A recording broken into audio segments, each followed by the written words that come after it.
So Representative Pramila Jayapal, who's the head of the Congressional Progressive Caucus, or as I call it, the Congressional Not-So-Progressive Caucus, because they constantly let us down. But anyway, she actually slipped up and said something based the other day. She declared Israel is a racist state. Where I'm from, we call that Truey McTruington. That's what we call that. We call that accurate. Well, you're not going to be surprised to learn that this led to a massive backlash. And as soon as she saw the massive backlash, she immediately bent the knee, cucked herself, her spine turned to jello, and she apologized. So now let's take a look at the reaction here. A group of House Democrats is circulating a draft letter condemning Representative Jayapal for unacceptable comments that Israel is a racist state. It's written by Gottheimer, Wasserman Schultz, Landsman, Schneider, Phillips, Moskowitz, and Manning per Democratic aid with knowledge. So let's read this here. Draft statement on Representative Pramila Jayapal's comments on Israel. Today, U.S. representatives released the following statement regarding Representative Pramila Jayapal's comments on Israel, our most important ally in the Middle East. Now, by the way, let me pause to say, Hakeem Jeffries also released his own thing where he virtue signaled. The first line of Hakeem Jeffries' thing is, Israel's not racist! Israel is not a racist state. Quote, we are deeply concerned about Representative Pramila Jayapal's unacceptable comments about our historic democratic ally Israel, and we appreciate her retraction. Israel remains the only vibrant, progressive, and inclusive democracy in the region. Arab parties serve in the Knesset. Women serve at the highest levels of the military, and the country remains an oasis for LGBTQ plus people in a region hostile toward the community. Pluralism flourishes in Israel. Israel is the legitimate homeland of the Jewish people, and efforts to delegitimize and demonize it are not only dangerous and anti-Semitic, but they also undermine America's national security. Israel is critical to our fight against terror and our defense and intelligence collaboration continues to strengthen our leadership in the world. Israel remains our greatest partner for peace in the Middle East. Regardless of extremist views from groups aligned with either party, efforts to rewrite history and question the Jewish state's right to exist or our historic bipartisan relationship will never succeed in Congress. We remain committed to peace between Israel and the Palestinians, establish two states that exist side by side in peace, prosperity, and mutual security. We will never allow anti-Zionist voices that embolden anti-Semitism to hijack the Democratic Party and country. That last line is chilling. We will never allow anti-Zionist voices that embolden anti-Semitism to hijack the Democratic Party and our country.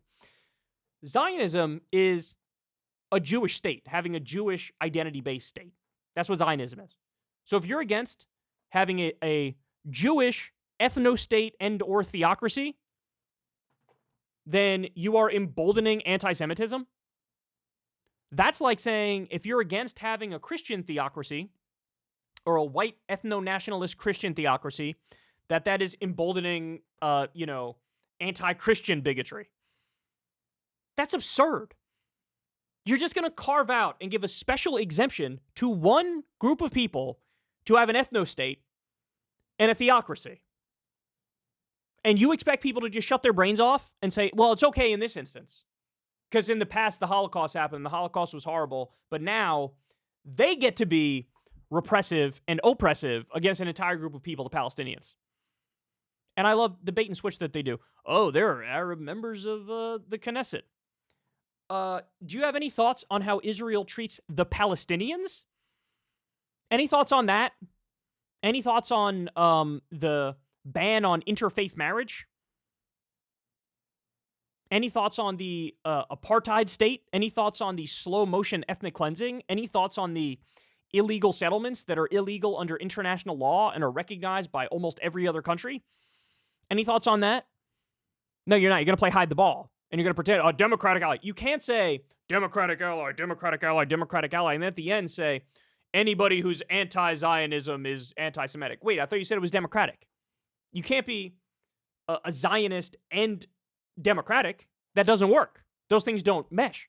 Because if you're Democratic, you're not going to have a state based on any,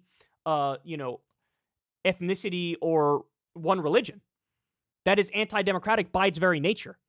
These people are such weasels, man. They know what they're doing here. Look, the fact of the matter is, Ilhan Omar was accused of anti-Semitism for saying the most basically correct thing in the world, which is, hey man, it's all about the Benjamins when it comes to the Israel lobby, in the same way that it's all about the Benjamins when it comes to the Saudi lobby. Nobody says you're Islamophobic if you say Saudi money impacts politics in Washington, D.C., but they say you're anti-Semitic if you say Israeli money impacts politics in Washington, D.C., and that's all this is. There's the Israel lobby is very powerful. They donate to a lot of politicians, and so the politicians bend the knee. And they ruthlessly and viciously smear their fellow congresspeople for saying things that are true. So, of course, Pramila Jayapal, like I said, she was like, oh, let me give additional context. It wasn't, I didn't really mean what I said. In fact, here. At a conference, I attempted to diffuse a tense situation during a panel where fellow members of Congress were being protested. Words do matter, and so it is important that I clarify my statement. I do not believe the idea of Israel as a nation is racist. I do, however, believe that Netanyahu's extreme right-wing government has engaged in discriminatory and outright racist policies, and that there are extreme racists driving that policy within the leadership of the current government. I believe it's incumbent on all of us who are striving to make our world a more just and equitable place to call out and condemn these policies and this current Netanyahu government's role in furthering them. I have always worked toward a two-state solution that allows both Israelis and Palestinians to live free, safely, and with self-determination, blah, blah, blah, blah, blah. You guys know the two-state solution is dead. The only path is a one-state democratic solution. But they cling on to this delusion of a two-state solution. It's just their go-to, like, you can't say I'm bad on the issue. Two-state solution, two-state solution, two-state solution. I support two-state solution. So anyway, she goes on and says, as an immigrant woman of color who has fought my whole life against racism, hate, and discrimination of all kinds, and viscerally feels when anyone's very existence is called in question, I am deeply aware of the many challenges we face in our own country to live up to the ideals of our nation here. The only way through these difficult moments is to have real conversations where we develop our own understanding of each other and the traumas we all hold. God, this is like college professor speak. These are not easy conversations, but they are important ones if we are to ever move forward. It is in that spirit that I offer my apologies to those who I have hurt with my words and offer this clarification. Shut up. You're so goddamn weak. Which leads to my final point, which is Jayapal says something true. The Israel lobby kicks into gear, and all the other little sycophantic politicians attack Jayapal for saying something true. Jayapal bends the knee. I'm so sorry that I said something accurate. I know you're never allowed to criticize Israel. By the way, literally, there's all these laws in a bunch of different states across the country that, you can't criticize Israel.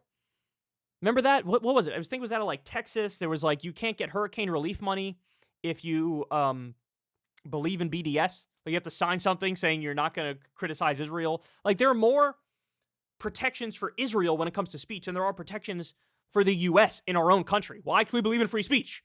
But they do this, they carve it out for Israel. Like, shut up. This is crazy. So what does Tlaib do? Tlaib does the most base thing of all time. She comes out and says, the Israeli government is committing the crime of apartheid according to the UN, Human Rights Watch, Amnesty International, and the largest human rights organization in Israel.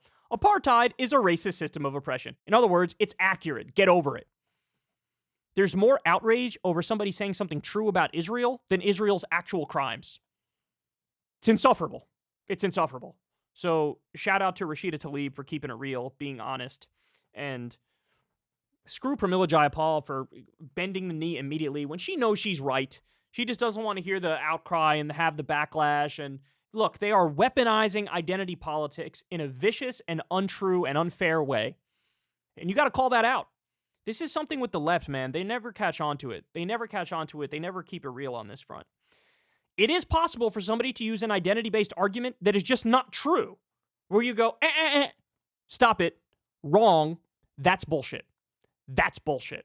But we've trained ourselves on the left to, like, walk on eggshells when it comes to identity-related things. And so if anybody invokes, like, oh, this thing is racist, or this thing is sexist, or this thing is anti-Semitic, or whatever, this thing is Islamophobic, like, people are programmed to be like, oh, well, allow me to offer my apologies for making you think that that's what I meant, and let me give you my long spiel about how my own identity is, man, so I've experienced depression, and I would never want to give people these negative feelings. Sometimes the right thing to do is to go, bullshit. I see what you're doing. I know what you're doing. You're weaponizing identity for horrible ends, and in this case, to justify apartheid. To justify apartheid in a slow-motion ethnic cleansing. So save it. Save it. Not buying it. And Rashida Tlaib did that, and Pramila Jayapal didn't. So anyway, shame on Pramila Jayapal. Shame on all the little virtue-signaling pricks who are running out there to be like, I love Israel. Israel's not racist. I love Israel. We get it. We get it. You get a lot of campaign contributions. We get it. Reel it in. Reel it in. Hey, y'all, do me a favor and like and subscribe. It helps out big time in the algorithm. Click the bell as well for notifications when videos drop. And watch that video on screen right now. You know you want to.